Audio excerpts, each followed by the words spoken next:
ದರ್ಶನ್ ಶತ್ರು ಸಂಹಾರ ಪೂಜೆ ಬೆನ್ನಲ್ಲೇ ಶಕ್ತಿ ಪೂಜೆ ಮಾಡಿಸಿದ ಪವಿತ್ರ ಗೌಡ. ಕೆಟ್ಟ ದೃಷ್ಟಿ ಯಾವಾಗಲೂ ನೋಡುತ್ತಿರುತ್ತೆ, ಆದರೆ ನನ್ನ ಮುಟ್ಟಕ್ಕಾಗಲ್ಲ ಎಂದ ನಟಿ.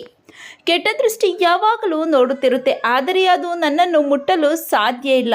ಋಣಾತ್ಮಕತೆಯೇ ತುಂಬಿರುವ ಜಗತ್ತಿನಲ್ಲಿ ನಿಮ್ಮ ದೃಷ್ಟಿ ಪಾಸಿಟಿವಿಟಿಯಿಂದ ಮಿಂಚಲಿ ಎಂದಿದ್ದಾರೆ. ಹಾಗಾದರೆ ಪವಿತ್ರ ಗೌಡ ಟಾಂಗ್ ಕೊಟ್ಟಿದ್ದು ಯಾರಿಗೆ? ಅದೆಲ್ಲ ಸಂಪೂರ್ಣವಾಗಿ ನೋಡೋಣ ಬನ್ನಿ.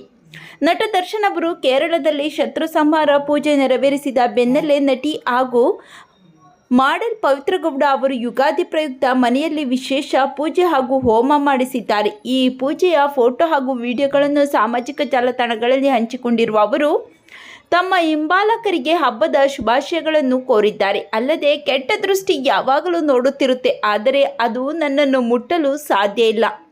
ಋಣಾತ್ಮಕತೆಯೇ ತುಂಬಿರುವ ಜಗತ್ತಿನಲ್ಲಿ ನಿಮ್ಮ ದೃಷ್ಟಿ ಪಾಸಿಟಿವಿಟಿಯಿಂದ ಮಿಂಚಲಿ ಎಂದು ಬರೆದಿದ್ದಾರೆ. ಪವಿತ್ರ ಗೌಡ ಅವರ ಈ ಪೋಸ್ಟ್ ವೈರಲ್ ಆಗಿದ್ದು, ಪವಿತ್ರ ಗೌಡ ಅವರ ಮೇಲೆ ಬಿದ್ದಿರಬಹುದಾದ ಆ ಕೆಟ್ಟ ದೃಷ್ಟಿ ಯಾರದ್ದು?